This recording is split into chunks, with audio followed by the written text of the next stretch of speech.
So what is China's goal in the long term? Is it a fundamental reshaping of the international system? Because yes, we all acknowledge that China has rejected a lot of international arbitration when it comes to the South China Sea, but at the same time, it's used the American-led international system for its own benefit in terms of its economy. So what is China's goal? Is it to fundamentally reshape the international system for its own interests, or what is another alternative motive?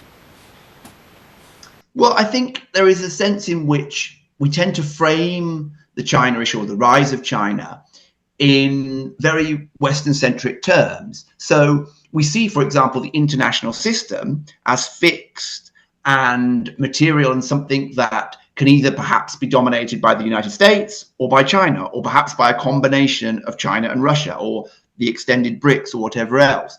And there's no doubt that China is increasing its influence and seeking to further increase its influence. But if you read leading scholarship from China, which is closely affiliated to Chinese state authorities, and you can do this in translated text or obviously in the original text, but it suggests, or at least for a large part, that the Chinese mindset is one of developing a new kind of thinking about the international system. So, for example, there's authors like Yan Qituang, who has authored what's called Yan's moral realism, these kinds of things. They have this almost Confucian-esque sort of underlying morality or underlying ethos or conceptualization of the world, which is fundamentally different to this Westphalian idea that we have, right? This idea that's often put forward in the West. When I talk about we, I'm really talking about the Western states as we've defined them under Westphalian system. So very state-centric, very much about material power, very much about how that is then funneled through institutions, and those institutions allow a certain kind of governance and a certain amount of control over a large area. Now, you may be cynical and realist about this and say, well, yeah, at the end, it doesn't really matter what's underlying this as a concept, because in the end, it comes down to the ability to wield and project power. But I think it is important because it affects the individual decisions that China makes in terms of how and where it intervenes in different points of pressure or different flashpoints. And so, the case of the East China Sea or the South China Sea may well develop into one of those areas where we get, and maybe even Taiwan as well, where we see, results which are difficult to predict because China is not thinking out of the same kind of mindset that a US or NATO or, Western writ large think tank or policy group or whatever else would be thinking out of.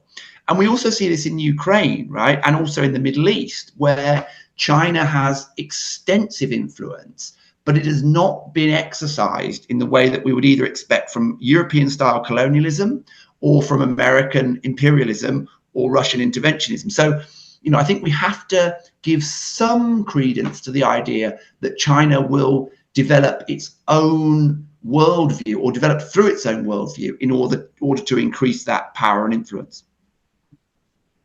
Reminds me of a book I just finished. It was called Destined for War by Graham Allison, and he talks about this exact kind of concept. It's totally two different mindsets. With Confucius, China sees itself as the center of civilization and humanity.